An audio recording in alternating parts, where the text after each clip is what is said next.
Chapter 110. Jenny had just started the tumble dry in the shared laundry room when her cell phone rang. It was Malka. "I have a surprise for you." "Yeah?" Don't come to my flat and see. Come to your place. What is it?" "Don't you know what the definition of a surprise is? You'll understand when you get here." "What, you mean now?" "Yeah, now. Or at least as soon as you can." "Okay, I'm doing some laundry, but I'll come when I'm done." "You won't regret it. See you."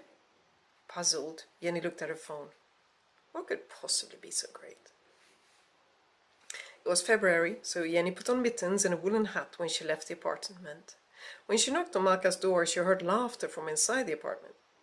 2 laughs, 2 female laughs. Malka's smile was wider than Jenny had ever seen when she opened the door. "Hi, come on in." She went in and took off her outerwear. Malka followed her into the room and said, with a voice brimming with pride, "Jenny, let me introduce my good friend Nada."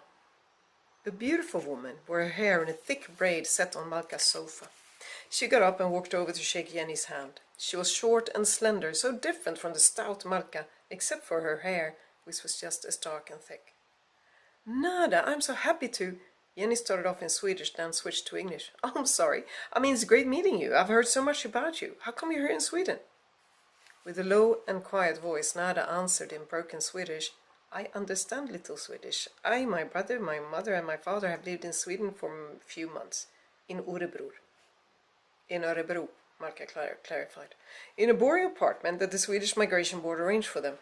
Now she live here, of course. The rest of the family are living with my parents until further notice." "That's unbelievable. How did you find each other?"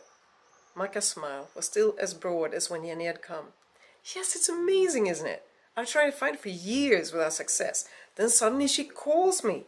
Apparently, there are just a few Malkas in Sweden, so when she checked on the net, she recognized my last name and called me. Isn't it unbelievable?" Nada looked at Malka with a mild smile.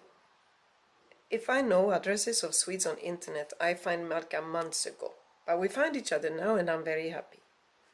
Jenny looked from one to the other. "Fantastic! What a coincidence! You both ended up in Sweden of all places." "It was no coincidence, Jenny," Malka pointed upwards. "I think he had a hand in the game." "Oh, cut it out." After a short silence, Jenny asked Nada if she would mind answering a few questions for her article. Malka laughed. "I knew it! You didn't even take time to be social for 10 minutes. I've already told her about your article. We'll give you all the information you need, but first let's enjoy a good meal together." The evening was wonderful. They talked and laughed, and when Jenny finally went home around midnight, she was filled with stories from Nada and Malka's childhood. She smiled as she walked home in the dark. Life could be great, after all.